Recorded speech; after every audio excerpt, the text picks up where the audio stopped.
দেখবেন কুরবানির আগে পশুটার চোখ দিয়া পানিগুলো গড়ায় গড়ায় পড়তে থাকে। ও কি বলে জানেন? ইমাম থানভী আজকে তাফসীরে আমি দেখলাম, ইমাম থানভী বলে গড়ায় গড়ায় পানি ছেড়ে দিয়া বলে, মালিক আমার মতো সৌভাগ্যবান আর কে আছে? তুমি আমার একটা ভালো লোকের বাড়িতে খরিদ করলা।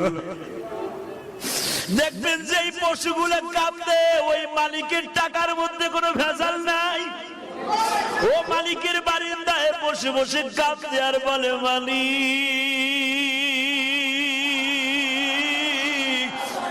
আমার ভাষা দুনিয়ার কেউ বুঝে না, তুমি বুঝাও। দেখবা কোরবানির একদিন আগে ওর মুখে কোনো খাবার দেয় না, যত দামি দামি খাবার দাও না কিন্তু খায় না। খৈল ভুসি দাও খায় না, তাজা ঘাস দাও খায় না। এই